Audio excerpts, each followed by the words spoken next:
Genesis chapter 33. இந்த 33ஆம் அதிகாரத்திலே சகோதரருடைய கண்கள், பிரதர்ஸ் ஐஸ் என்பதை பற்றி சில காரியங்களை நாம் பார்க்க போகிறோம். முதலாவதாக, ஒப்புரவாகும்படியாய் ஏறெடுத்து பார்க்கப்பட்டதான சகோதரரின் கண்கள். The eyes of the brothers raised in a bid for reconciliation. ஆதியாகமம் 33ஆம் அதிகாரம் 1 முதல் 6 சொல்லப்பட்டிருக்கிறது.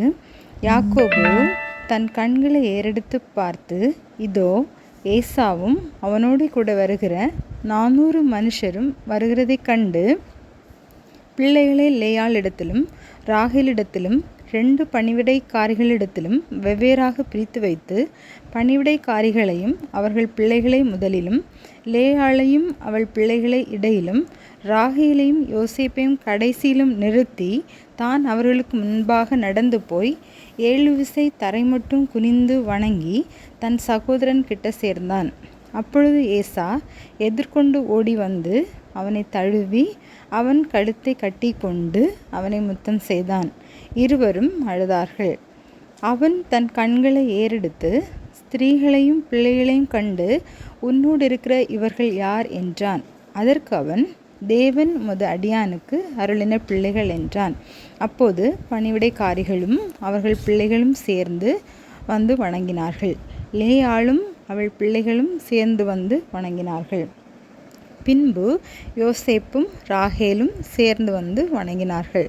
இங்கே யாக்கோபு 400 மனிதரோடு கூட வருகிற தன் சகோதரனாகிய ஏசாவை தன் கண்களால் ஏறெடுத்து பார்க்கிறான்.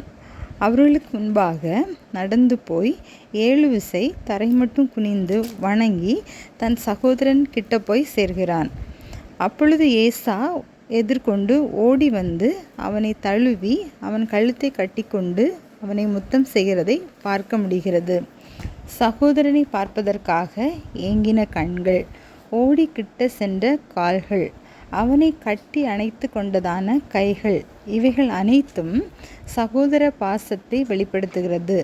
பழைய கசப்பான அனுபவங்களை மன்னித்து மறந்து ஒப்புரவாக்கும் அனுபவத்திற்குள்ளாய் அவர்களை வழிநடத்தினது. இன்று நாமும் கூட ஏதோ ஒரு காரணத்தினால் சகோதரர்களை மன்னிக்க முடியாமல், அவர்களை பார்க்கவே மாட்டேன், அவர்களோடு பேசவே மாட்டேன் என்ற கசப்பான காரியங்களை வைராக்கியமாய் மனதிலே வைத்து கொண்டு செயல்படுகிறோமோ? எப்படி ஏசாவும் யாக்கோபும் ஒவ்வொரு அவயங்களால் தங்களுடைய பாசத்தை வெளிப்படுத்தினார்களோ, அதே போல நாமும் பழைய கசப்பான அனுபவங்களை நம்மை விட்டு களைந்து சகோதரர் பாசத்தோடு வாழ்வதற்கு அழைக்கப்படுகிறோம். சகோதரர் ஒருமித்து வாசம் பண்ணுவது எத்தனை நன்மையும் இன்பமுமான காரியம். அங்கே கர்த்தர் ஆசீர்வாதத்தையும் ஜீவனையும் அளிக்கிறார். இரண்டாவதாக, சகோதரனை தயவோடு நோக்கின கண்கள். Ice that looked at their brother with kindness.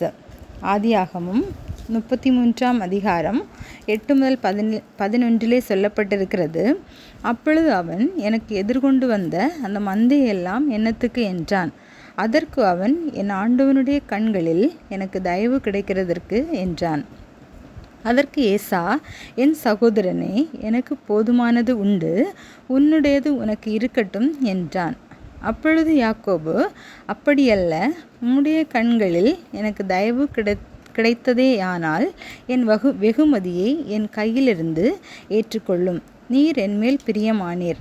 நான் உம்முடைய முகத்தை கண்டது தேவனுடைய முகத்தை கண்டது போல இருக்கிறது. தேவன் எனக்கு அனுக்கிரகம் செய்திருக்கிறார். வேண்டியதெல்லாம் எனக்கு உண்டு. ஆகையால் உமக்கு கொண்டு வரப்பட்ட என் காணிக்கையை ஏற்றுக்கொள்ளும் என்று சொல்லி அவனை வருந்தி கேட்டுக்கொண்டான். அப்பொழுது அவன் அதை ஏற்றுக்கொண்டான்.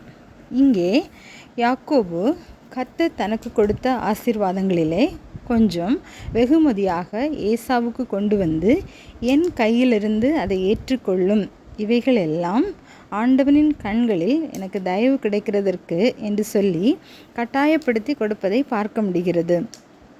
அதற்கு ஏசா சொல்கிறாரு, என் சகோதரனே, எனக்கு போதுமானது உண்டு, என்னுடையது உனக்கு இருக்கட்டும் என்று. ஆனாலும் அவன் வருந்தி கேட்டபடியால் அதை ஏற்றுக்கொண்டதையும் பார்க்க முடிகிறது. நாமும் கூட நமக்கு உரியவைகளை நம் சகோதரர்களோடு பகிர்ந்து கொள்ள வேண்டும் என்பதையும் அவர்களோடு நம்மை ஐக்கியப்படுத்தி கொள்ள வேண்டும் என்பதையும் இது கற்றுத்தருகிறது.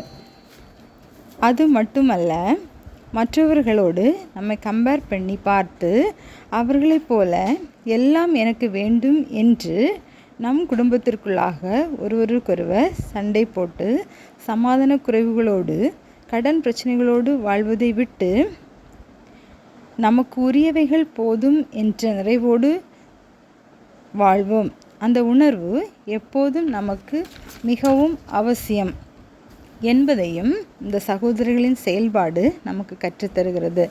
நம்முடைய கண்களிலும் சகோதரர்களுக்கு தயவு காட்டி மகிழ்ச்சியான சந்தோஷமான குடும்ப உறவுகளை கட்டி எழுப்புவோம்.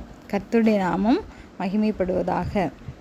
எங்களை அதிகமாக நேசிக்கிற எங்கள் நல்ல தகப்பனே, இந்த நாளிலும் சகோதரருடைய கண்கள் என்ற காரியத்திலே சில காரியங்களை நாங்கள் கற்றுக்கொள்ள எங்களுக்கு உதவி செய்தீங்க. நன்றி செலுத்துகிறோம். நாங்களும் பழமையான கசப்பான அனுபவங்களை மனதிலே வைத்து எங்களுடைய சகோதர உறவுகளை நாங்கள் பாலடித்து விடாதபடிக்கு அன்பிலும் ஐக்கியத்திலும் ஒற்றுமையிலும் சகோதர பாசத்தோடு நாங்கள் வாழ்வதற்கு எங்களை அர்ப்பணிக்க எங்களுக்கு உதவி செய்யுங்க. அந்த அன்பை எப்போதும் வெளிப்படுத்தி உங்களுடைய ராஜ்யத்தை நாங்கள் ஒருமித்து நாங்கள் கட்டுவதற்கு எங்களுக்கு உதவி செய்யுங்க. இயேசுவின் மூலம் ஜெபிக்கிறோம் நல்ல பிதாவே.